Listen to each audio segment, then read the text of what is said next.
To another edition of the Sports Exchange. My name is Scott Morganroth along with Candy Ebling, and our first guest today is Mr. Multitasker David Levin. Works for Fansided, Black and Teal, etc. ... And David, glad to have you back on the program. Thanks very much, guys. I'm really glad to be back. A lot of things going on in the world these days since the last time we talked. Yeah, it's not a healthy environment for sure. Candy and I just came back from Arizona, and it was a nerve-wracking flight, but luckily we did the red-eye. Therefore, there weren't as many people. As a result, we're back home, and I'm quarantined. I'm like a caged lion right now. So, It's a good thing that I can watch old sporting events on TV or on YouTube or whatever it is, because I'm going to get cat scratch fever anytime now. It's a little unnerving. I can imagine. Yeah, I can imagine. But so, to all of the people who are going to listen to our podcast, though, safety is the utmost important thing, and we hope that everybody is taking the precautions that they are supposed to make sure that they're happy and healthy. Absolutely, I second that. I would second that, and the only other thing I would add is I heard a little piece of information that I can add. For all those people that aren't going out to the restaurants, if you have a favorite restaurant that you really, really like and you want to see them not have some cash flow problems, you can always go buy gift cards and use them later down the road. But at least that gives them some inflow and cash right now for all those restaurant workers, that are really suffering right now. Yeah. Most definitely. All right. I totally agree. All right, with that said, let's take care of the business at hand. Obviously, we have a stacked show today. We have yourself, we have Rick Curdy, and then we have Bill Winter, so you're leading off, okay? All right, David, what do you have on the Jaguars front? Okay, well, today was the first day that they were active in free agency. Yesterday began the, quote, legal tampering period where you could, negotiate with players from other teams, and I know that there was a lot of question whether or not the Jaguars would be active because nothing happened yesterday. Big name players signed with other teams, and Jacksonville was just sitting there. But today, mid-afternoon, late afternoon, it was announced that they signed. I want to get this right. Cleveland Browns linebacker Joe Schobert, going to play middle linebacker, and then about an hour later, they signed Darquez Dennard, a cornerback for Cincinnati. So the Jaguars went to the state of Ohio. They did the state. Decided to help their defense out. Well, wherever you can get them, you bring them in. And yes, Ohio's been hit with a couple of players headed down to northern Florida. So what type of acquisitions do you think those guys are going to be for Jacksonville? I had picked Schobert a long time ago as a player of interest. And, when you do this too. You look at players who might fit a system, who might be on the board, who might be somebody that they look at. Schobert's been a guy that I've been high on for quite a while. He's a tackling machine. He is a middle linebacker. There's no doubt about it. He will help stuff the run. He will help produce turnovers, and he does quite a number of things. Number one, he gives them a body and a mentality similar to what Paul Postlesny used to do. And that might be the most important thing. And maybe he becomes the quarterback of the defense. Second, it moves Miles Jack back over to the. I'm assuming he's going to play weak side, which is a much better fit for him. And as you and I both saw last year, he was out of position. And although he tried hard, there were just too many missed tackles, too many missed opportunities, and running backs ran right up the middle through the front of the defensive line and then into the second unit. And Miles Jack really is not the ideal fit for that kind of defensive scheme. What it also does is it creates opportunity. That makes me wonder whether or not they're going to try and keep Donald Payne, who is a restricted free agent. I haven't heard much about what their plan is with him yet, but that gives him more options. He can play inside and middle. He can also play outside on the weak side. He's a good special teams player. I mean, somebody that I would think they would want to bring back, considering that he was really productive the last 5 games of the year. As far as Dennard goes, I know that he's had an injury history, so that makes me question what their thinking is here. If they're asking him to slide in and play where A.J. Bouye was, which, he became the number 1 cornerback, I have to question it. First of all, Bouye is a little different, and like we discussed before, he wanted to go to a contender. He wanted to play in Denver.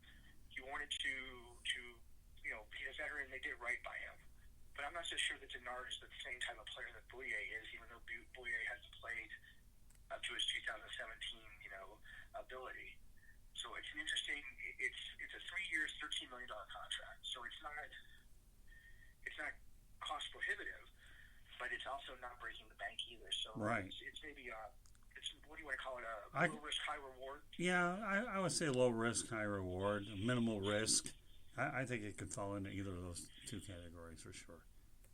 I like the moves. I think they're doing the right thing by addressing the defense first, and they also did a few things like we were talking about right before we went on air. They tendered, I think it was a second round tender for Keelan Cole, which right. means if any other team wants to sign him, then they have to surrender a second round draft pick. And then Austin Callisto, they have an exclusive rights tender too. So they like that line. I like him. He's a linebacker. He came over from Seattle last year. He was a free agent. And he played pretty well in space, if I remember correctly, what we were watching. Really unsung, but he was in the right place at the right time when he was in the game. So I think that's a good move for them. Okay. Well, again, Cole, if he's worth the second round grade, he is. Let's not lose sight of one thing up there. David Caldwell and Doug Moreau better win, or they could be done. I don't think Shad Khan is giving them any sympathy, so they better have at least an 8-8, 10-win season, or those guys will be out of a job. I really do believe that. I think that they're going to have to be aggressive in free agency. I know at times it appears on the surface that there's a fire sale, and that's what I get the feeling that there is. Time will tell by the end of this free agency period and the NFL draft if indeed they're headed in the right direction or not. We can't really answer that here. What are we, March 17th right now? So for us to be able to talk about things overly too prematurely would be different. So there's obviously a lot of dominoes to fall in this free agency. Some teams that didn't get out of the gate very high the other day certainly made more noise today, but we have a ways to go. So with that said, let's transition over to free agency period. I'll list a few things out, and then we'll go from there. Sure. All right? Sure. Phillip Rivers, 1 year, $25 million with the Indianapolis Colts. The Jaguars get to see him twice a year. We've seen him with the Chargers, but now we get to see him twice a year. What kind of a move is that for Indianapolis? So basically, the Jaguars have ensured that Phillip Rivers is going to be a first-ballot Hall of Famer because now he's going to play in the division and destroy them. Phillip Rivers has his best games against Jacksonville, and we've proven that over the years. Right. He's the best quarterback to ever play the game when he plays the Jaguars. What this does, number one, it makes Indianapolis an instant contender again. It strengthens the division, and when you look at it, and I was thinking about this right before we went on the air. Deshaun Watson is in Houston. Ryan Tannehill just he signed a contract with the Tennessee Titans, right? And now you have Phillip Rivers, in tow. Gardner Minshew's the fourth quarterback in that division, right? I mean, that's a really strong quarterback division. I remember we were talking about the potential of Tom Brady signing here Tennessee last week. This could be a very interesting aerial attack as far as the AFC, who's known for its running game, remember, because they have competent runners. But Houston let DeAndre Hopkins get his trade demand because I know there was infighting in Houston. And he's in Arizona now. The Jaguars may have possibly the best wide receivers in the division. He's going to make for some interesting offense this year. The Jaguars have to hit on everything, and Jay Gruden now becomes more important to the success of this team. Regardless of who he has at quarterback in Indianapolis with Frank Reich, he still has to have wide receivers to throw to. Right. And he doesn't have maybe the same complement as a Houston does or a Jacksonville does. Tennessee, it's okay. It's not, it doesn't wow you. You can pick components of every team and say, okay, this part of their offense works. But right. I think that the competition is much better having Phillip Rivers there. Well, Rivers signed a 1-year deal, but you can rest assured if the Colts think he can play, they'll be more than happy to extend his contract. I think it's a feeling out period for 1 year. If they really feel that there's chemistry in production, then leave little doubt that Philip Rivers won't be there for 1 year. I can think of other situations that were 1 year and then the career was over. I'm not going to get into that tonight, but I believe that Philip Rivers will definitely go ahead and get 2 or 3 years, depending on how year number 1 goes. So, with that said, there were quite a few big stories over the last couple of days, especially today on the quarterback side, and we've alluded to a couple, and we'll get into the few that we have with the time that we have going. We'll lead off with Tom Brady. Now the things are starting to heat up that he could be headed toward Tampa, probably the worst kept secret on the planet. Candy, during pre-production, said one of the things that probably has to intrigue Brady is going to a franchise that's indeed hosting the Super Bowl, right, Candy? Yeah, they host the Super Bowl this year, and there's never been a quarterback that's played in his home stadium for a Super Bowl.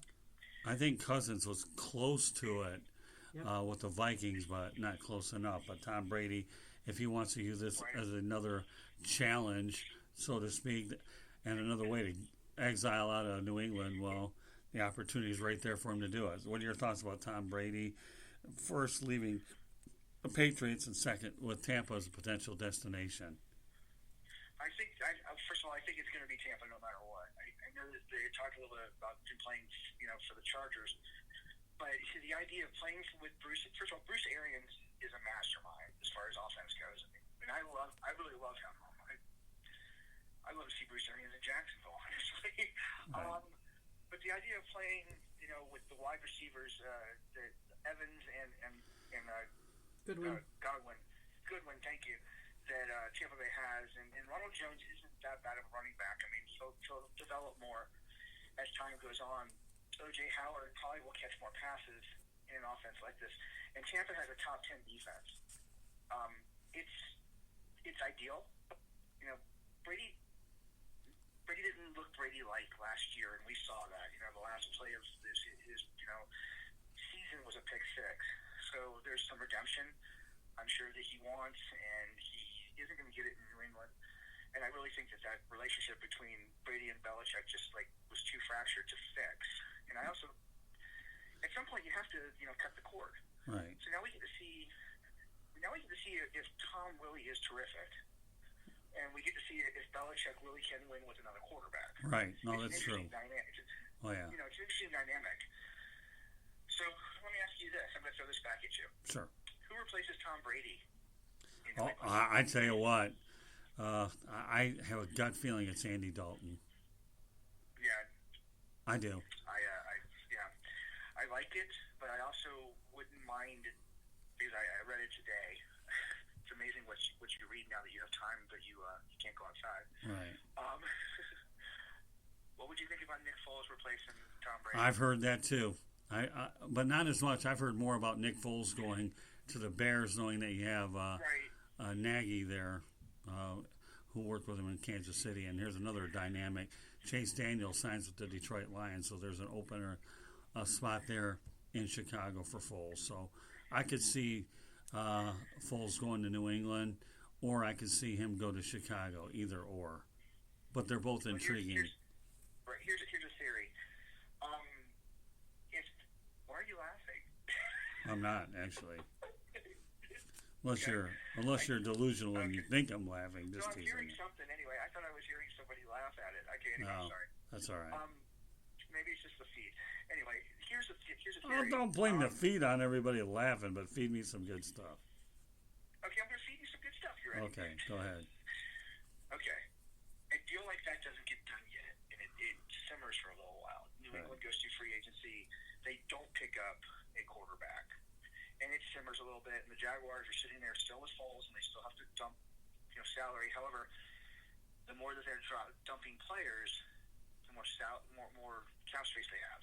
Right. New England offers the number one pick, 23rd, to Jaguars for Foles, where the Jaguars eat maybe 75% of that salary, and the Jaguars get another first-round draft pick out of it.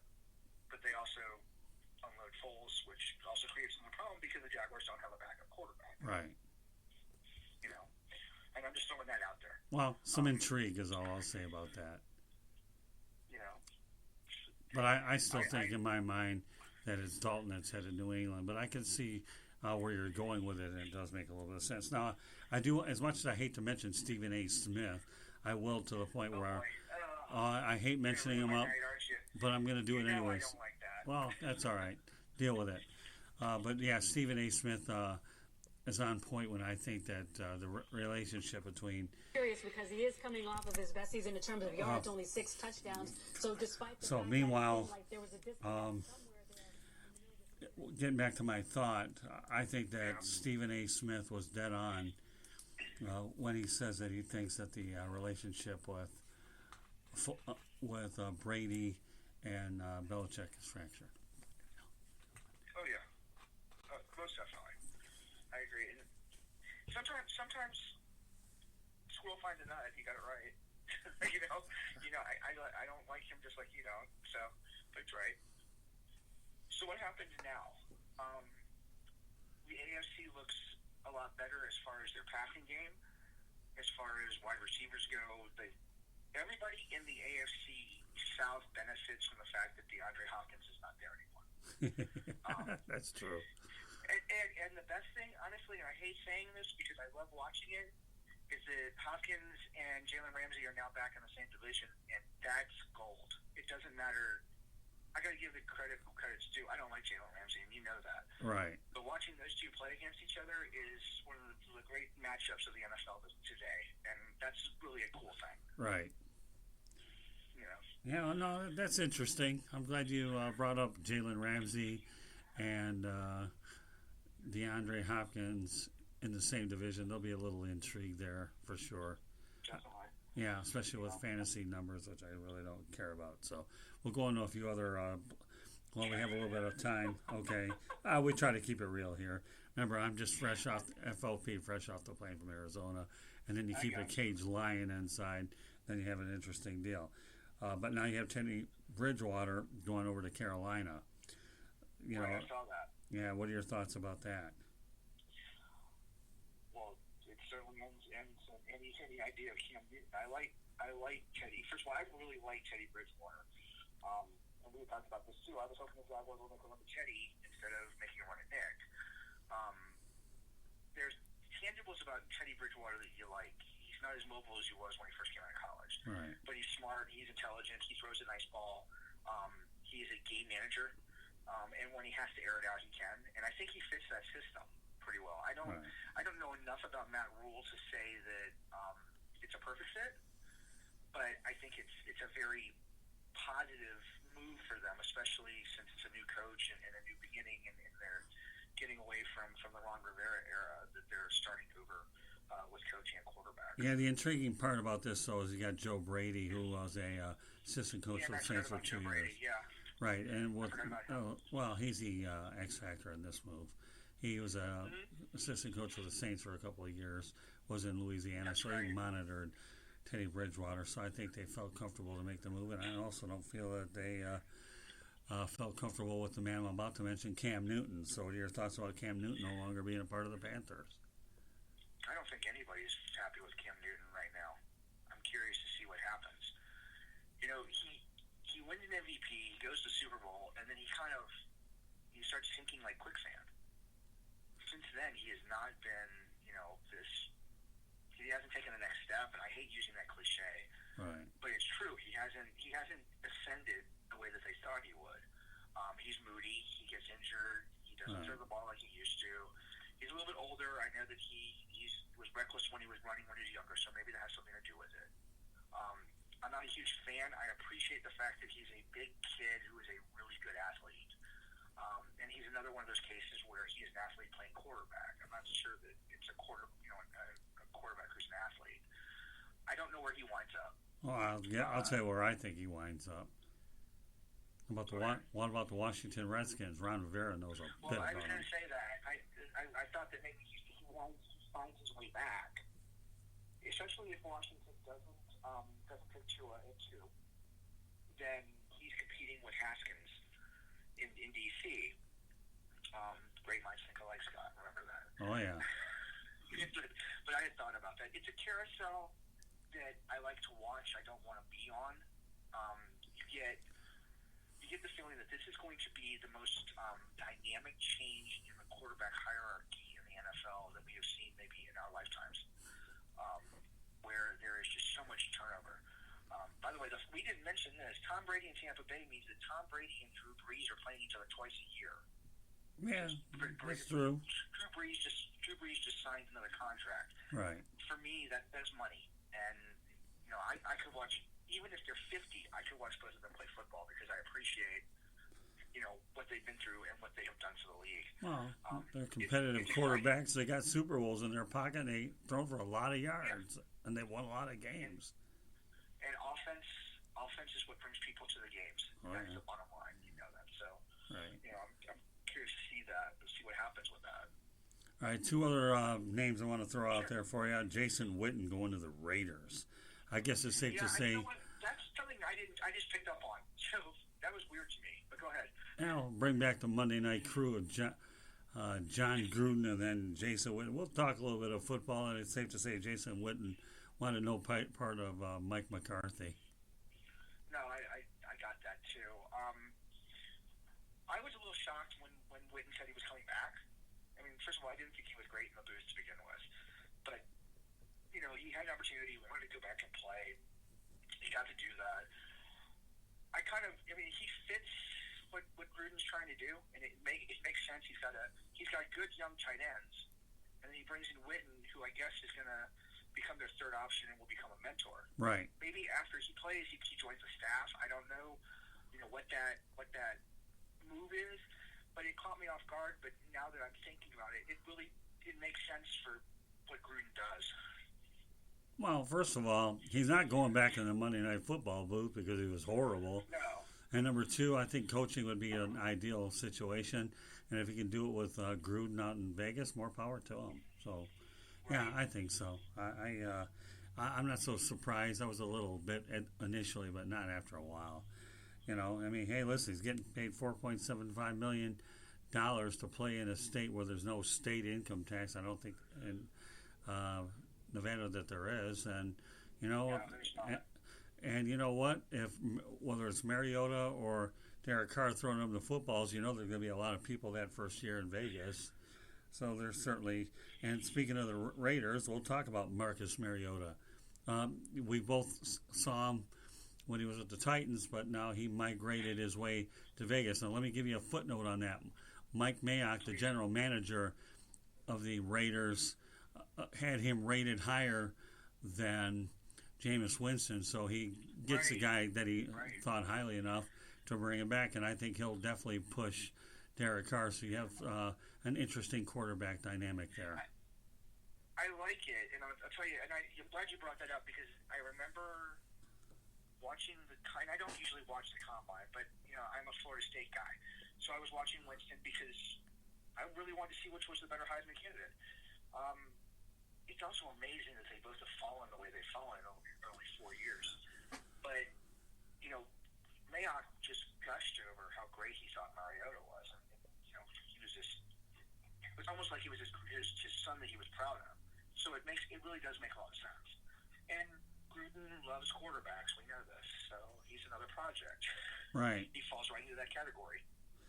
Now, one name that I heard a little bit today, I believe Dan Orlovsky brought it up, but I'm going to run it by you anyways.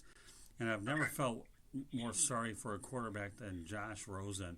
Got a bad deal in Arizona, certainly got one in Miami. I wouldn't be surprised to see perhaps New England take a shot at Rosen because I thought the Patriots thought so highly of him during the draft process but never got him. I'm wondering if Josh Rosen could definitely get a fresh start someplace else. Here's a theory I'll throw back at you. I agree with you, but here's another one. If New England keeps its first-round pick and it doesn't do anything, let's say they sign Josh Rosen as a free agent.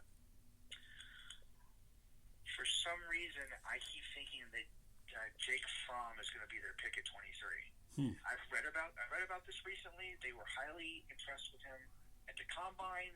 he's a guy that remains on their hot list. He's not.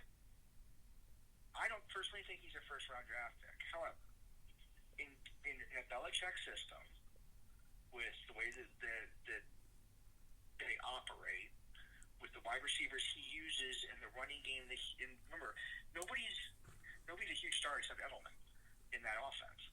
So because Brady's now gone, he can start new, and then he gets to show maybe that he can do it again with a rookie quarterback who. He has the same kind of intangibles as Brady. I mean, they're not the same person. He doesn't throw the ball like Brady, but you can see a little bit of Tom Brady and Jake Fromm, and to me, for some reason, that makes sense. Yeah, maybe. I don't know. I mean, again, you're talking a stretch at 23. You don't know who's going to be available either. So, but you never know. I've seen quarterbacks drop to places that nobody thought. Dan Marino with the Dolphins slid down, and Don Shula was more than happy to stamp him up. I think. 27, I know. Right, and then the greatest steal of all time. Right, and then you talk about Aaron Rodgers making his way up to Green Bay. Nobody ever thought he would fall that way. And how did the Alex Smith, Aaron Rodgers thing turn out? Well, since Rodgers wanted to play in San Francisco, well, I think Rodgers had a really good career. Alex Smith has been okay, but when you compare the body of work with those guys, then it's safe to say that Rodgers was better. So you don't know what quarterbacks are going to fall in. Of course, we can't forget Lamar Jackson making his way down to the Ravens. Boy, how did that turn out? Yeah, ask the Jaguars how they feel about that. Yeah, well, ask a lot of teams how they feel about that. We haven't talked about maybe the biggest story of the Jaguars this week. What's that? Calais Campbell getting traded. Okay. What do you want to say about it? No, I thought maybe we'd talk a little bit about. First of all, I will honestly tell you that when I read that they traded him, I shed tears. I understand that he's a two-down player, and they're paying him $15 million. I get all of that. I don't know what happened behind the scenes, whether he wasn't willing to renegotiate. I don't know whether he said, okay, if you're going to trade me, then please trade me to a contender. I don't know those things. I just know that there are a lot of people in the city that are mourning the loss of their mayor. Oh, yeah? Calais Campbell may have been the best free agent acquisition the Jaguars have ever had. A real leader, and you know this, a real leader on the field, a real leader in the locker room. Josh Allen and Unique Ngakoue credit him for helping them become professionals. Right. It's a huge blow to this organization. Whether the Jaguars really want to admit that or not, for whatever reason they did it. I know they saved $15 million in cap money, but that put the nail in the coffin for me. And remember, I told you that the only way I would call this a fire sale was what? If they traded Calais Campbell or released him. Well, guess what? They traded him. So right. This is a big deal for me. I don't believe in hero worship, but this is close to it. Well, I'll put that in a song that I once heard for the first time many years ago when the Lions were winning games before they collapsed to the Tampa Bay Buccaneers. Another one bites the dust, because indeed that's exactly what we're seeing with some of these players up there that are playing in northern Florida. So, yeah, I don't know. Again, I wonder about some of the nature of these moves. So, all right, we got about a minute or so to go. So, is there anything you want to promote yourself, David? Sure. I am on fansided.com. You can read my work at Black and Teal. You can also read my work at Marlin Maniac. I am on Twitter at DM719907. And that's the best way to get a hold of me and see what I do for a living. Okay. Well, and of course now you're our new baseball insider with 108 Stitches Baseball Talk. We're going to eventually get you in the rotation to do those. And, of course, you come on here doing the football and analysis as well, so that's important. What were your thoughts about Roger Beeschens being on our last program out in Arizona? I thought it was really cool. I liked it very much. I think that those are the kind of things that people need to hear and listen. He adds something to our network, and people should really take a gander and listen to that. I think it was the most enjoyable. Yeah, it was a lot of fun. We had him drive all the way up to Scottsdale Links Resort Candy, and we were able to go out there and work on it. Plus, we also did something on the South Florida Tribune YouTube channel for you folks that want to see some quality videos. Go to the South Florida Tribune YouTube channel and please subscribe to it. So But meanwhile, David will put you back to work on Thursday night. I appreciate your insight tonight. Anything else you want to add while you have a moment? No, just you guys be careful out there. I know that, there's all kinds of, it's not a great time. I'm hoping that, we just are able to get through this and everybody is safe and we can continue on. Yeah, it's been a bizarre week. My best to you. It has. My best to you guys. Really. We appreciate it. Best to you guys up there in Jacksonville. Look forward to getting up there hopefully relatively soon. I have a lot of other things that are on my plate with my father's health. Hopefully he gets a little bit better, so I'll have more information there. Well for you too, Scott. Yeah, thank you. I appreciate it. Prayers to you guys. Thank Stay you. safe. All right, David, Stay safe. we'll do it again on Thursday. Thanks for being on the program tonight, David. Appreciate you. Thanks, guys. Bye-bye. Bye. So what are your thoughts, Candy, about what we discussed? Well, I think obviously the biggest signing of the day, the thing that everybody's going to be talking about, especially here in South Florida, is finally getting Tom Brady out of New England, out of the cold, into a no state income tax town. You talk. At first, I was like, really? He's going to go for Bruce Arians? Bruce Arians, I mean, he's got his own style. But then I sat back and I thought about it. And I said, well, he's got two really top receivers. Bruce Arians, as many people know, or may not know, he was a quarterback coach for Indianapolis Colts when Peyton Manning first 3 seasons there. And he was also the offensive coordinator for the Pittsburgh Steelers when Ben Roethlisberger was under center. So he's worked with some of the top. Well, and you know what? Now that you mentioned that, you might as well mention the fact that he was in Arizona, worked with Carson Palmer. He was. And he led Carson to the NFC Championship game late in his career. Right. So you have a guy that's proven is what he's actually done is proven him real well working with some elite quarterbacks. So I think the move is better than most people really think that it really is. I was just surprised. I mean, and how many quarterbacks play how many seasons with one team and then move? There's for a lot of years, a lot of them did. I thought Tom Brady would certainly be the one that could. But if we want to do a little history lesson, okay. Mm-hmm. Joe Namath played with the Jets, and he wound up with the L.A. Rams. Johnny Unitas finished his career with the Chargers. So with that said, we have our next guest, Rick Curdy, on the line. And Rick Curdy is with the Charlotte Bats. And welcome to the program, Rick. Appreciate you being on the program. Thanks, Scott. How are you? I'm doing all right. Bill Winters may have a challenge for you when I told him what you thought of. So that may be TBD coming up. You and Big Bill get to battle it out. When I told him what your assertion is of your rant, that you thought Bill O'Brien is an idiot. You're talking to a former NFL player. So you had your way with Louis Adio Waste. I don't think you're going to have your way with Winters. He may pop you on the bat. He was anxious to get it going with you, man. So...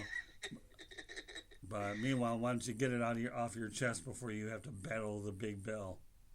Okay, well, one thing, I know we're going through a lot right now in our country and with this virus and everything, and like I said, I don't know what in the world Bill O'Brien's thinking. I don't know why they made him a general manager. They gave him all this power. As someone said, he's got Bill Belichick power, but a Marvin Lewis resume. And I cannot understand this trade. I've looked at it. I don't get it. Why in the world would you trade DeAndre Hopkins, one of the best players, best wide receivers in the league, and you got no first-round draft picks out of it, for an aging tailback, a second-round pick, and that is it? I must be missing something. I thought he must be a free agent. No, he's not. He's there for quite a while. I cannot understand this trade for the life of me. So I don't know, Bill O'Brien, someone came by and took his brain out, and maybe he works for the Cardinals organization. Maybe he's a big Kyler Murray fan. I don't get this trade. I think it's the most idiotic trade. I've heard all these experts shaking their head like, I don't get it at all. What in the world are the Texans thinking about? And I know Deshaun Watson has got to be really unhappy because they were like one of the best tandems in the NFL. So I don't get this trade. I think Bill O'Brien's an idiot for doing it. They should never have made him the president or the GM. I've been protecting this guy and defending him for the last couple of years, saying he's a good coach. But, as a general manager, so far, he's terrible. And the owner, Bob McNair, needed to step in. And I hate meddling owners. This is where he should have meddled in and said, Bill, what are you thinking about? Why do you want to do this trade? So all I can think about is maybe him and maybe Hopkins and Bill O'Brien just didn't get along. I don't know. It reminds me of Chip Kelly when he came in to the Eagles and traded like half of their team because he wanted to show everyone what a great genius he was. And, well, he's not in the NFL, so I don't know. Well, let me give you a little bit of information about Bob McNair, okay? I don't think he had a lot of say in this trade, and I'll tell you the reason why, okay? Okay. He's dead, so his sons are running the show. Oh, okay. Well, there you go. So, with no disrespect to your rant, and I have no problem with it, and it comes with some interesting information, but I got to have some fun with you on this one. Many years ago, when I covered the baseball winter meetings, I'll never forget when Ed Playstead, the former sports editor for the now defunct Hollywood Sun-Tatler, thought that Walter O'Malley should be the president or commissioner of baseball, but there was only one little problem. I'll cut you a little slack here. A sports editor didn't know Walter O'Malley was dead, and he got ridiculed by everybody at the Diplomat Hotel in Hollywood, Florida. And believe me, you're not going to get ridiculed by as many people because you didn't know Bob McNair was dead compared to what happened, the embarrassment that Ed Playstead took when that occurred in 1981. So sorry to burst your bubble, Mr. Curdy, but Bob McNair didn't have any say in it. Yeah, unfortunately, he didn't have any say in it. But his sons, whoever's running the organization, come on, this makes no sense. Nothing. And I mean, you took away one of the best quarterbacks, one of the most rising quarterbacks in the league, and Deshaun Watson now. And I don't get it. I just don't get this trade. I've seen every analyst are shaking their head like, I think Bill O'Brien has lost his mind. That's the only thing I can think of. I mean, his mind. The question was how much money was DeAndre Hopkins making, and whether or not they felt like they had to move on from him to potentially surround Deshaun Watson with more players. I'm not defending the decision, but we all know how the NFL works in terms of how they go out there, and if a guy's making too much money, they're going to move on from him and try to find less expensive alternatives. And that's the only thing I can say. On the surface, do I think the trade is good, or who I thought wins the trade? If I had to say on the surface who would win the trade, looking at what I've seen so far, I'd say the Cardinals certainly go ahead and look good, because then you got DeAndre Hopkins on one side, Larry Fitzgerald is still a productive player, and I believe Kenyon Drake is a pretty good running back, and it depends on who else they had, and Kyler Murray's just a special player altogether. So I think they got to be ecstatic in the metropolitan Phoenix area that they were able to pull this one off. Well, that was the steal of the century right there. I mean, they should wear masks and like Jesse James, that was the steal of the century right there, because they didn't have to give away any first-round picks, no money. The Texans don't have a pick till like in the middle of the second round somewhere. So, like I said, Bill O'Brien, I don't know what you're thinking, but you're getting an F from me for being the GM right now, and he just got hired as a GM. So. Well, I can't figure it out. I'm going to help you out a little so that we redeem yourself from Bob McNair being dead, okay? I'm going to help you out, okay? He passed away, okay? No. This is something entirely different. You're talking about the Texans who lured Brock Osweiler out of Denver, and how did that work out? They didn't think twice about moving him to Cleveland, and Cleveland got rid of him. So you overpaid Brock Osweiler to be your quarterback there, and before you found out, the guy could not play, and as a result, I'll let the dumb aspect of your argument or rant come into play. So I'm going to help you out there, Rick, okay? That Brock Osweiler may have saved your butt, okay, in terms of the competence or lack thereof by the Texans organization, because they were, I believe they were pretty close to the AFC Championship game, and now they're making some of these moves, and you have to wonder where they're all playing out. Of course, they shipped out Jadeveon Clowney, and I think they did bring on Laramie Tunsil, so not all the moves have been bad, but the one that you did mention will be debated for a long time in the area. And in terms of wearing masks, I think nowadays everybody's wearing a mask. Whether you're not, whether you're a team or not. I didn't wear one on JetBlue flight there, but I took my hoodie, covered my mouth a little bit so some of these other people wouldn't breathe on me that bad. Then again, we took a late night flight anyhow, and we had lesser people. It was Candy's first red eye. What were your thoughts about your first red eye, Candy? I find it highly ironic that on my first red eye, my husband, who sleeps a lot less than I do, slept more than I did on that plane. There you go. Yeah, but she didn't see me on the LA flight. I was able to sleep pretty decent then, too. I actually like red eyes. I figure you can go out there and spend another full day in the area that you're in. You'll work up your energy. You get tired by the time you get on the plane. All of a sudden, that 3 to 4 hours is long gone, as Ernie Harwell would say back in the Detroit Tigers day. Had to get the Detroit reference in there.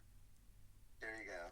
So what are your other rants here about that DeAndre Hopkins trade that I have to convey to Bill Winters when he's ready to knock your head out of Charlotte? All I can say is that Bill O'Brien is an idiot. That's all I can say. It makes no sense. I don't care how much money you paid him.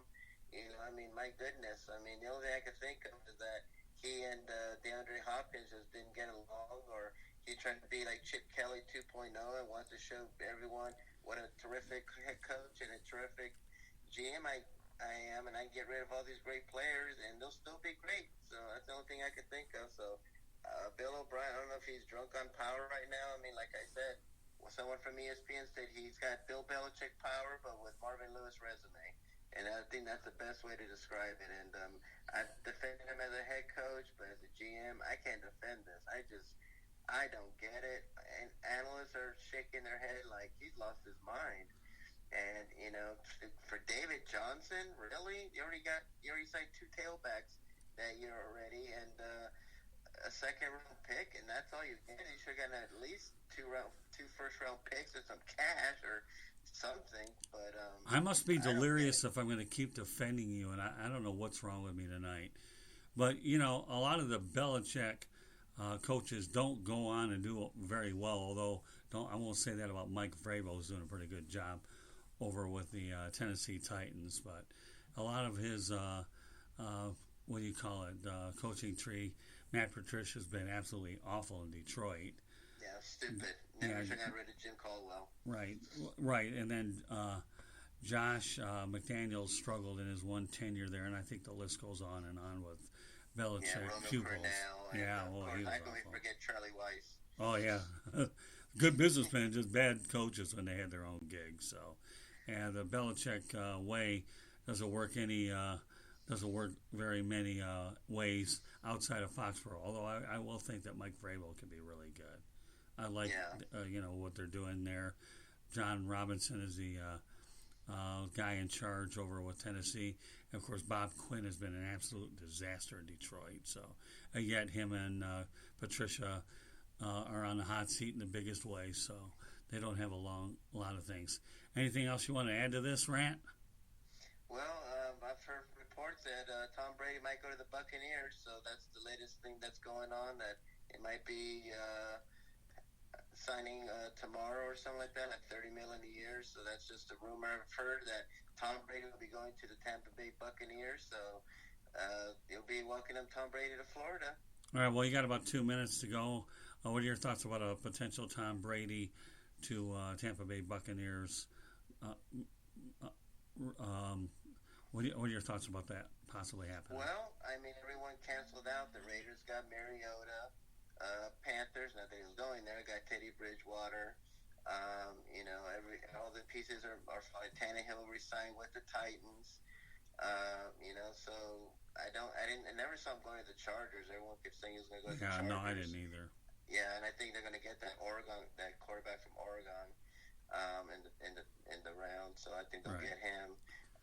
So everything canceled out, and when I heard them say that he might go to Tampa Bay, and it kind of makes sense. You've got a great coach right there that'll give him full range, do what he wants. He's going to get all his money. That's the one thing. He's been taking all these pay cuts for the Patriots, and now Tom is like, show me the money. So he's going to get all his money there. No state tax in Florida, so that's good for him. The Tampa Bay's defense in the second half was like number one. If it wasn't for Jameis with his 30 interceptions, who knows how far they could have gotten, but they seem to have turned around the second half, and they got a great coach. He's there for a couple of years, and I think it makes sense for him, going to Florida. I'm sure that's where he and his wife and family like to go, spend their last couple of years. And, I thought he would remain with the Patriots, but you know what? Good for him. He wants all his money. He wants to move on. He wants a new challenge. And with everything canceling out, Tampa Bay makes the best sense. Yeah, I should preface the fact that Eli Manning did not want to go to the Chargers because he felt that their culture of losing and being cheap, as you call it, it was there. So I would find it hard to believe that Tom Brady would go there, but I'm with you on the Buccaneers. All right, another minute or so. Go ahead and promote what you represent. Well, I am Rick Curdy. I'm the founder and CEO of the Charlotte Bats, and our movement is to bring Major League Baseball to Charlotte.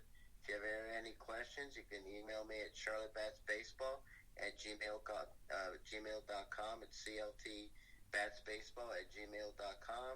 Our website is www.charlottebats.com. We're also on Twitter at CharlotteBatsBaseball. And you can look me up, sign our petition on our website. And if you have want any information or have any questions, feel free to email me. Okay. Candy, anything else you want to ask Rick? Rick, how's the weather up there? Oh, it's nice. It's a little, maybe it's actually been like in the 60s. We heard that it might get into the 80s. It's just very bizarre weather here in North Carolina. Someone said if you don't like the weather in Charlotte, just wait 10 minutes. Well, it's very funky out here. It's pretty warm for this time of the year. Well, I'll give you another minute here. I have to get your thoughts on Teddy Bridgewater going to Carolina and Cam Newton being out. You have about a minute, so go ahead and tell me your thoughts. I love it. I think it's great. Finally, they're moving on from Cam Newton. I've criticized this guy for the last 3 years, calling this guy a clown, a prima donna, and it's all about him, how he wants to be a celebrity. I was the biggest Cam fan ever. I defended him during the Super Bowl press conference, but I just saw his clownish, selfish ways, and I just said, we're done. I mean, he doesn't care. It's all about money, and it's all about branding himself. And I'm glad that the new owner, he never drafted him. Right. So I don't know why people are so upset. I hear all these Panther fans saying, we're not going to be Panther fans no more. How dare they do that to Cam Newton? Well, he didn't win anything. He went that 1 year. The only 2 years he had, the good years were the Rookie of the Year and winning the MVP. Other than that, it was blah. And Ron Rivera, they misused him wrong. They should have made him with that speed and that height and that size, he could have bulldoze anybody. But they tried to make him a pocket quarterback, and it was terrible. So I love Bridgewater. I think he's going to be great. They finally have a pocket quarterback with some speed. He did a great job filling in for Drew Brees. If it wasn't for that, horrendous injury, it took him 2 years to come back from that. And I'm happy for Teddy. I think he's going to do great in Carolina. I was ecstatic when I heard it. I like what the Panthers are doing, and the fans hate it, which I love it even more because they like to be safe. They're happy with 10-6, and I'm all about winning a Super Bowl. And I think Teddy is a great fit, and I'm excited. Like I said, it's a 3-year deal. We'll see what happens. Will Trevor Lawrence go to the Panthers? There's rumors that the Panthers might tank the season just to get a shot at Trevor Lawrence from Clemson. So, to be continued. All right. Well, you know what? In that particular instance, you got 2 rants for the price of 1, and you actually sounded like a journalist on that. So. Well, except for Bob and Nair being dead. Okay, well, that's okay. Everybody learns something. Yeah, but at least you weren't on a big stage at the winter meetings where you looked really bad. So you learned something. You learned a little something. I could have been Rob Manfred and just said that it was a piece of metal or something. Oh, that's okay. Hey, listen, like I said, you're You learned something tonight about Pop McNair being dead, but at least you didn't learn the hard way like Ed Placed did many years ago in front of all the baseball writers that were at the Diplomat Hotel, where he got ridiculed from all the way from Key West to Alaska. You're not getting ridiculed that bad, so it's okay. I appreciate it. I have to cover my number one ranter, that's for sure. You provide good entertainment. Every now and then we make a mistake, so it's okay. Don't worry about it. But meanwhile, all right, well, figure out what you're going to talk about on Thursday, but thanks for being on the broadcast, Rick. Appreciate you. Thanks, Scott. Have a great night. You're welcome, and be safe, Rick, okay? Thank you. Thanks. Bye. So, well, how do you want to put a take on Rick Curdy's rants? He sure has a point, I guess. Okay. He brings up some interesting points. I honestly don't know what the Texans were thinking to give away your number one receiver. I mean, and to get a running back and a fourth round pick and a second round pick. Right. And they're giving up Hopkins and a fourth round pick too. Like, I see DeAndre Hopkins in a higher status than I put Stephon Diggs. Well, exactly. Stephon Diggs got a first round pick. Yeah, well, Buffalo paid a lot to get him. There's no question that. They did. If you have to compare those two trades. I mean, this what is else one of you those. Can compare it to? Well, this is one of those deals where Minnesota was on the wrong end of it many years ago when they traded Herschel Walker to Dallas, and the Cowboys got a lot of picks, and they ended up winning a championship. Now, did Buffalo actually overpay to get Stephon Diggs? You know, it kind of makes me wonder that the Vikings may have made out better in this trade because of what they did get in return for it. Mm-hmm. But you do bring up some very good points. You know, it's interesting. I mean, it was Stephon Diggs and a 7th round pick for a 1st round pick, number 22 overall, a 5th round, a 6th round, and a 4th round in next year's. All right, folks, just so you know, you're listening to South Florida Tribune Broadcasting Network. You can also find our website, www.southfloridatribune.com. We have a YouTube channel, South Florida Tribune. Go ahead and call it up on YouTube. Subscribe to it. We would appreciate it. We'll be taking a lot of videos. And more importantly, you can follow us on Twitter at Tribune South, the @ at Tribune South. Go check out our website. All of our podcasts get put up there. We have interesting articles from many different resources, from anywhere from theater review to sports. And I know there isn't a lot of sports happening right now, but there are some different colleges naming, this player of the year, or for this sport or for that sport. There are obviously NFL is active right now. Right. And there are other things listed on there as well. We have a Motivational Monday. Right. I ask everybody to go see, Lynn LaSalle's Me Monday Motivational. This week she talks about panicking. I mean, let's face it, the country right now is panicking. Oh yeah. They need some of that resource. So please visit us at www.southfloridatribune.com. Read the articles, comments. If you have comments, go ahead. You can contact us. Go to YouTube, go to Twitter, go to Instagram, go to Facebook. We're on all of them. Right, and I also have a personal account, Scoop, and you can, with a handful of 5 threes, so you can follow me there as well. But, meanwhile, having a good show right now.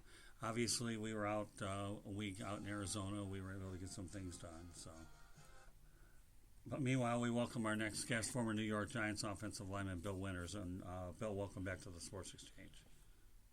Good evening, Scott. How are you? I'm doing fine, thank you. Hi, Bill. So, hi, Candy.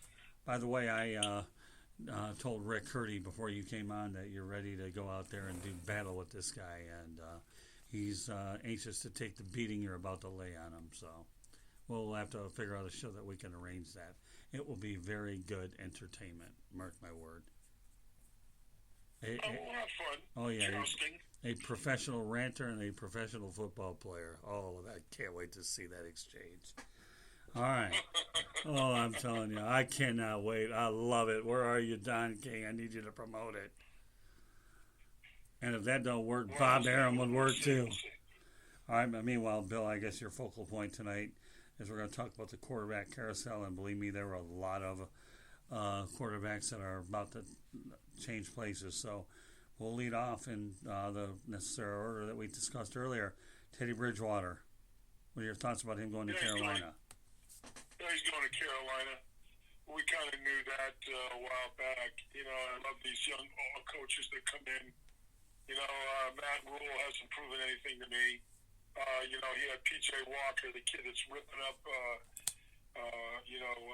XFL with the Houston Roughnecks, like a mini Russell Nelson. Rule had him at Temple, okay, and kind of made a name for himself. Then he goes to Baylor and gets all this support, turns his program around. He's got some .com guy who wants to make a name for himself. So the first thing they go in there and they're not straight up with Cam Newton, you know, and they say, we're going to give you a chance when you're healthy. We're going, they're cleaning the house. Can't you be straight with a guy? Right. Now Cam is coming back and kind of lashing out at him a little bit, going, they're just forcing me out of there. And I'm going, they're not fooling anybody. They're just naive. All right, so, they had put, Bridgewater's a good fit for them. The owner, Tepper, he's cleaning the house. They've lost all their best players that are either through retirement or they shipped them out. And so, they're starting new. But they're not fooling anybody. I just get tired of the nonsense with these young coaches. So Bridgewater's going to Carolina. Yeah, we talked about cleaning house. Greg Olson, I was surprised to see him go. He was one of their better players. The linebacker, retired. He was the linebacker there for years. Right. He retired due to concussions, that kind of stuff. Right. So it is what it is. It's like anything else. Coaches want their talent in there. Bridgewater's ready to go. He's going to probably get a lot of money. So I'm happy for him. At the same time, I don't know if that's the best fit for him, but at this point, he's going where the money is, and it's time to get paid. Getting paid kudos to him. Right, getting paid $20 million a year, 3 years, $60 million is what it looks like that contract has. We'll move on to the next Wow. Yeah, he's getting paid, Bill. He sat behind Drew Brees for a year, and as a result, patience paid off. He got healthy, didn't take it. In the abbreviated time that he had to fill in for Drew Brees, I think it was 5-0. So he did pretty well to build himself back up, and I wish Teddy Bridgewater well. He's only as good as the team he has around him, so we'll see what they surround him with as a supporting cast. Good point. Well, you got to hope with Christian McCaffrey that he doesn't get beat up because the longer he has to endure the workload, you never know what can happen. And without Christian McCaffrey, they're in trouble as it is. So. Mm-hmm. All right, so let's go on to the next QB. This one intrigued me. You're thinking Nick Foles could be headed to Chicago. Explain your logic there. Oh, yeah. Well, Nagy had him as coached him before. So it's either Andy Dalton or Nick Foles. Everybody knows that. They'll get Foles if they can get, Jacksonville to get him out of there. It's a good fit for the Bears, and they need someone to push Trubisky. And Trubisky's got one foot out the door. And if they don't sign Nick Foles, they're going to go after Andy Dalton because Dalton played with Nagy too. Right. Yeah, no, that's a good point. I mean, their familiarity is what it is, and that situation is there because Chase Daniel signed with the Detroit Lions, who desperately needed a backup quarterback. After once Matthew Stafford went down, their backup quarterbacks went 0-8. You had Jeff Driscoll and then David Blau, 0-8, and now the Lions are picking near the top of the draft. And now Bob Quinn and Matt Patricia are under a win or you're out. So we'll see how the Chase Daniel won. I know we didn't talk about it, but we're talking about Nick Foles. So that's where the backup opening creates with a potential starter situation. With that said, we'll stay in the Midwest, and we'll go from Chicago to Indianapolis, where Phillip Rivers is getting a one-year deal at $25 million. If he plays well enough, I'm sure the Colts might invest into a multi-year contract, but they're filling each other out for a year. What are your thoughts about that one, Bill? I think that's a great move for all parties. First of all, Frank Reich coached Philip Rivers, so again, it's all who you know and familiarity. Secondly, the Colts got a great run game and a great defense, so all they need is a veteran quarterback because they started off doing pretty well, and then that quarterback tailed off. All right, so they're giving Rivers the keys to the car, and they think he can drive it. And they're paying him $20 million a year as well. 25. So I think that's a great fit for Colts, and people have known about that for a while. $25 million, by the way. Don't sell the guy short of $5 million, but okay. But really, it's $25 million? Yeah, that's what it is, Billy. Okay, yes, excuse me, what? Oh, that's okay. Hey, listen, don't take $5 million out of his pocket. Of course, it's not coming from you. It's actually coming from the Colts, so don't worry about that. He'll have plenty of money to buy a new transmission if he needs it, if he has a beat-up car. Well, I look at these contracts sometimes, and they're a lot of fluff. You got to take a look at the internals. Oh yeah, no, I'm with you. What his base salary is, and how many incentives he has, and all that. But anyway, you cut it. He's making a hell of a living for a quarterback that is a veteran guy. So I'm sure he's really happy. Yeah, no doubt about that. Okay, so now the one that you caught my attention on earlier, and now you're definitely going to go into some detail with this one, Bill. Cam Newton going to the Redskins. All right, I got to hear this.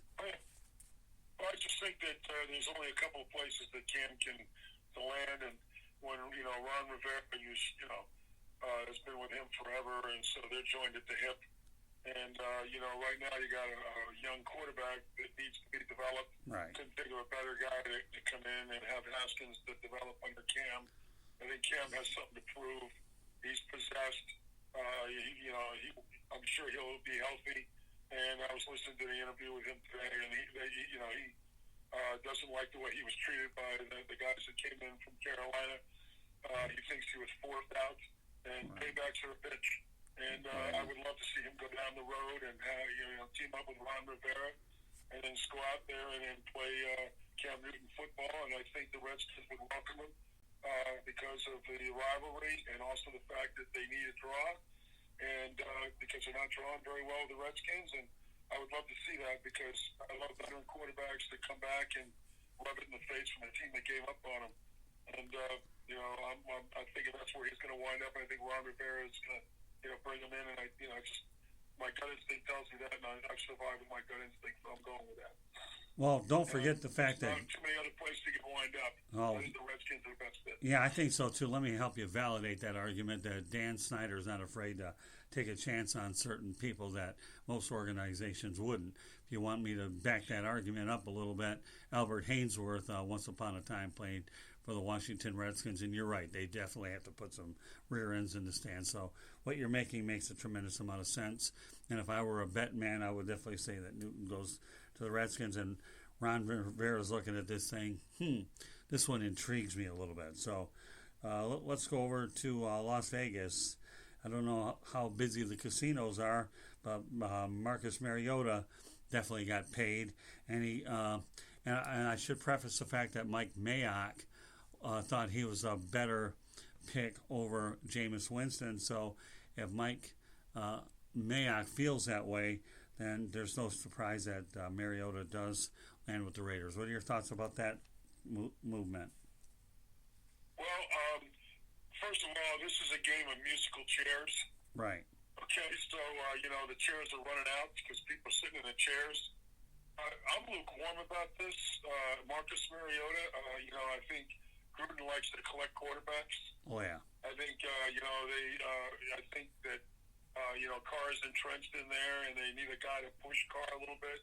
They're familiar with Marcus Mariota. Mayock likes him. So it's a good fit, but I'm lukewarm about that, about how well he'll do with the Raiders. But that's where he wound up, so I'm happy for him. Gets a fresh start, and who knows, he may, turn the corner, because, it's a scheme. Maybe the Titans didn't take the best advantage of Marcus's ability, and maybe Mayock thinks that they can put a scheme in there to take advantage of his running ability and his passing ability a little bit better than the Titans. So who knows? But, I don't think it's any great shakes, but it's a good fit for Marcus. So with that said, where do you think Jameis Winston would wind up? Well, the last year standing, okay, and it's the, this is what I think. I think he may wind up with the San Diego Chargers. Yeah, I kind of thought that. But this is going to be, right now he doesn't have a home because Brady's coming down to the Buccaneers. Right. All right, so he's odd man out. But, I just think that, it's so hard to find veteran quarterbacks.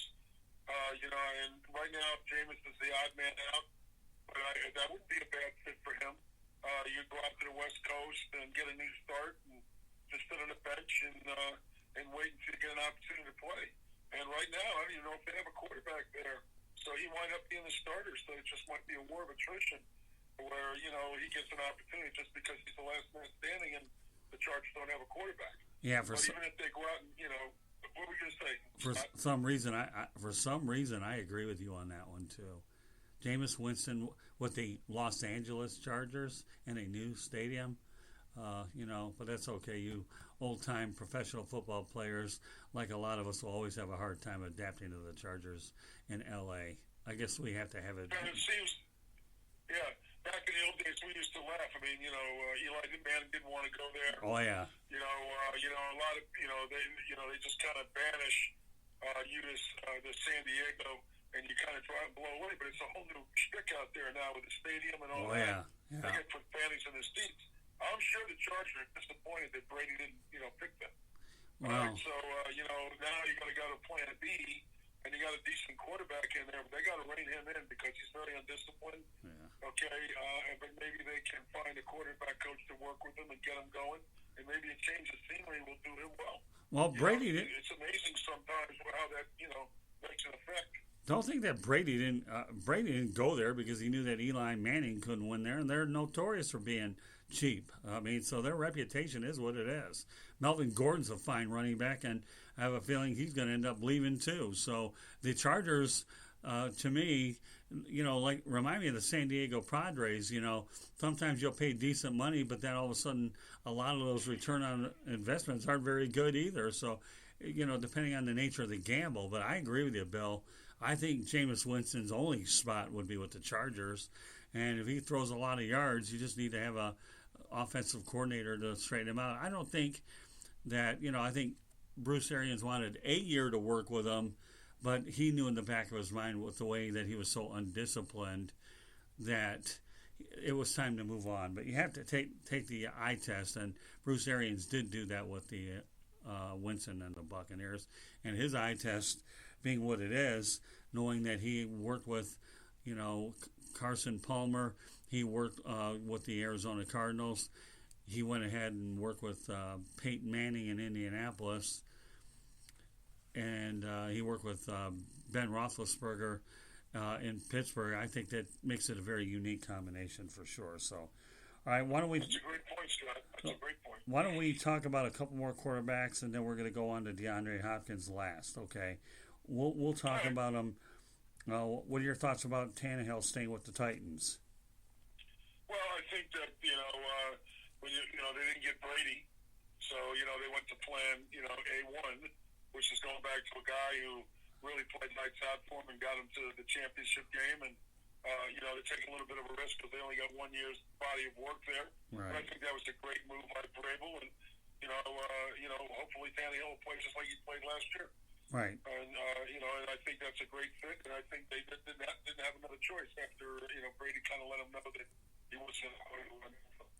Yeah, and we just talked about Winston and the Chargers, so we'll move on from that. And that leads us over to Tom Brady with the Buccaneers. How productive can he be with the Bucs? Oh, I think it's, quite frankly, I think it's a real good fit. I just listened to the experts break it down. They got a good defense.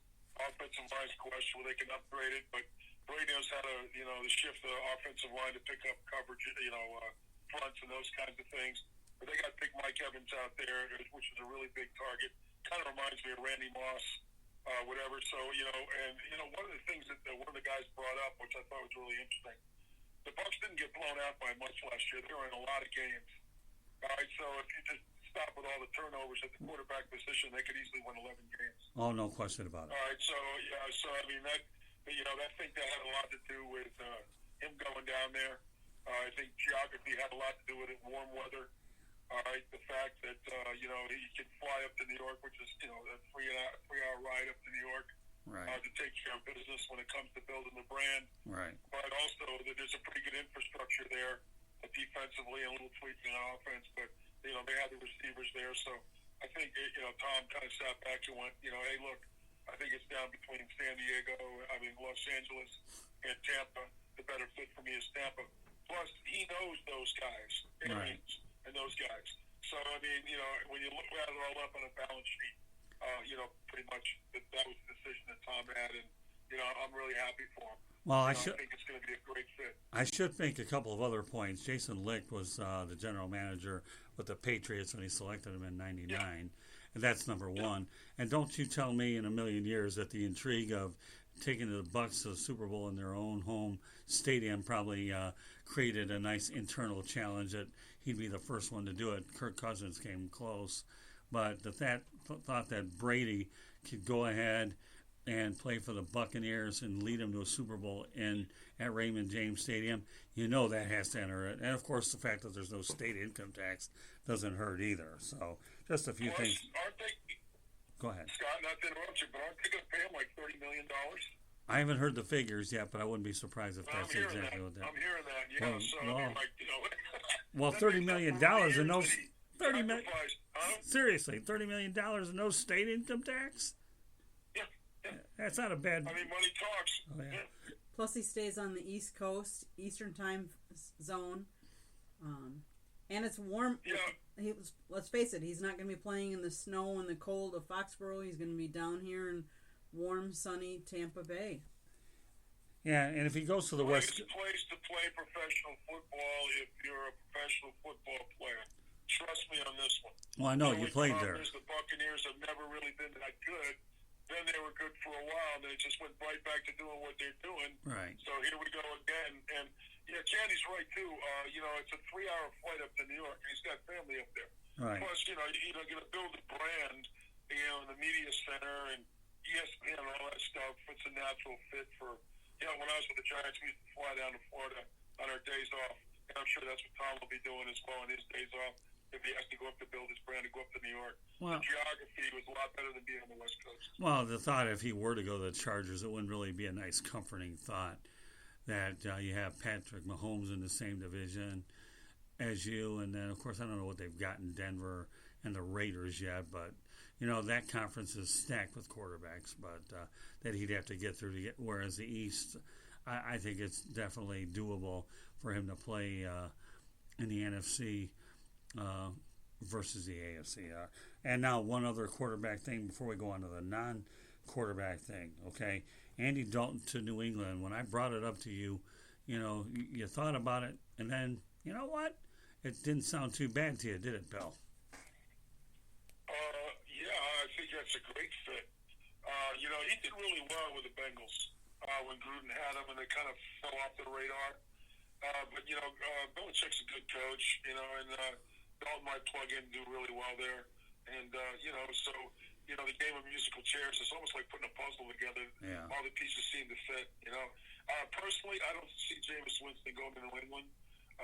So like you just sit back and go, okay, where's the other home for him? San Diego. Where's the other home that's the last guy standing is Dalton if he doesn't go to the Bears? And I think that the Bears really want Foles. That's what the experts are saying. So, of course, I think the last man has Dalton in New England. That's a really good fit. That's a really good fit when you want to think about it. So, Well, that would be good. He's very low-keyed, so he can handle the media. He goes about his business in a very professional way. And, he's the type of guy that isn't going to cost him a boatload of money. And I think he'd be glad to go into a winning culture. And, I guess it'll come down to, I think New England will draft a quarterback in the draft at some point. And they have Jared Stidham. I don't see Cody Kessler being much. I think he gets released. But, we'll have to see how the quarterback situation plays out. But I think Andy Dalton is a perfect fit. He's not going to cost you a boatload of money at all, that's for sure. And he's steady, and he did well, like you alluded to, Bill, in Cincinnati. So, he's a wild card of all these quarterbacks out there. And let's not lose sight of the fact, and I know we didn't talk about this earlier, but you never know if there's any XFL quarterbacks that could ultimately get opportunities to play as well. Since that season has ended, we're not going to get into that now. I'm throwing that out there. Well, I'm going to go on record and tell you right now, no. Okay. Okay, I mean, that's what you pay to put me on your show. The only guy that's going to get an opportunity is P.J. Walker, and it's going to be a dogfight for him.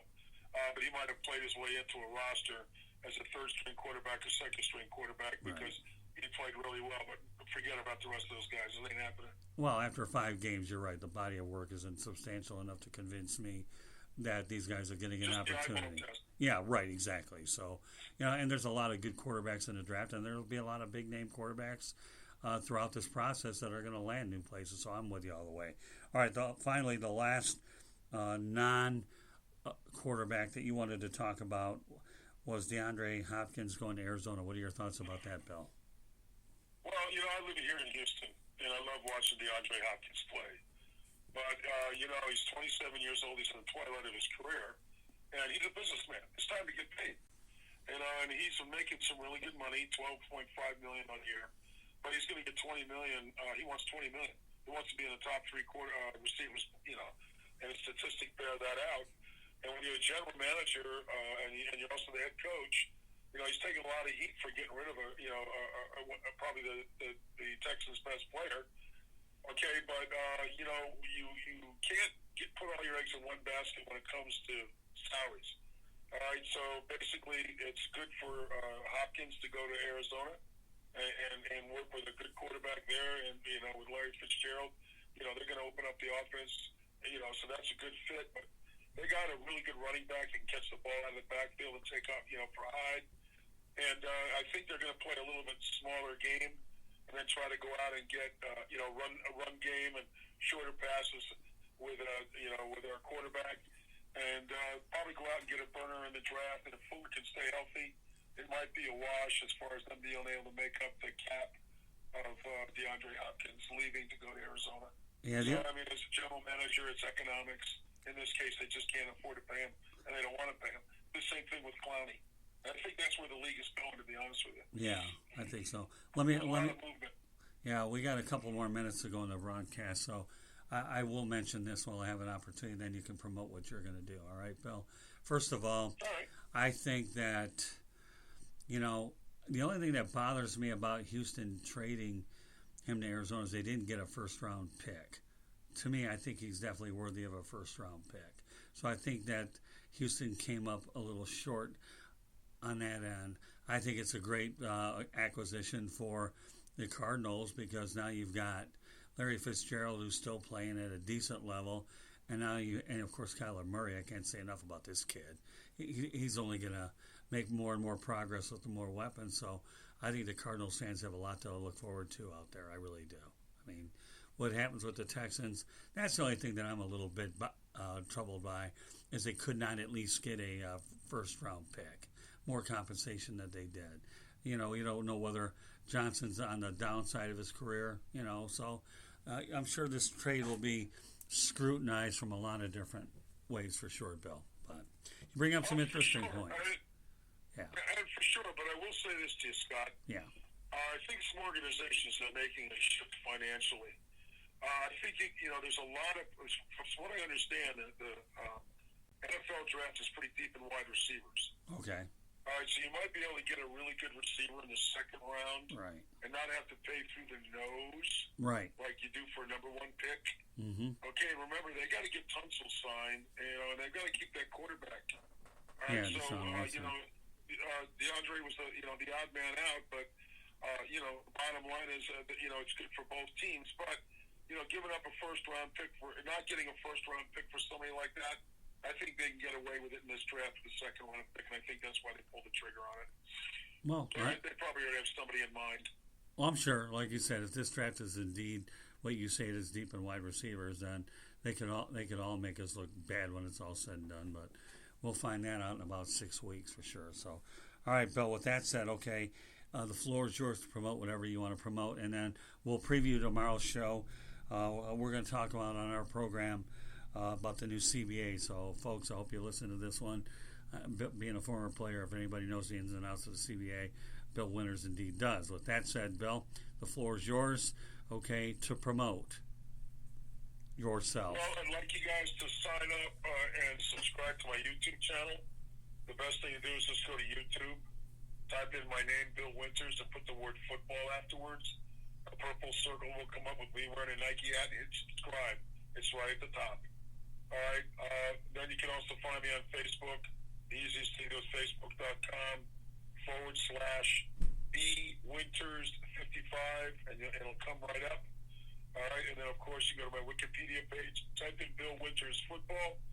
All right, then of course, and last is to listen to our podcast on Spotify, Apple, and iHeart, and by typing in Motormouth, 2 words, and Wild Bill Winters, and you'll see our shows come up, and we would love for you to grow with us.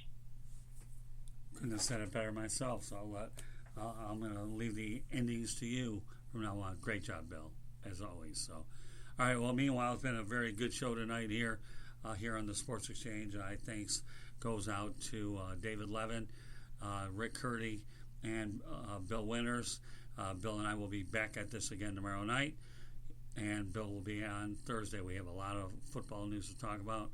It seems like that's all we've got to talk about nowadays with this coronavirus, but at least we have something instead of nothing. So, meanwhile, once again, on behalf of David Levin, Rick Curdy, and Bill Winters, my name is Scott Morganroth, the Motor City Manmouth, along with Candy Ebling, who's been here with us tonight. We hope you have a great evening and look forward to the next time. Good night, everybody. Good night. Good night.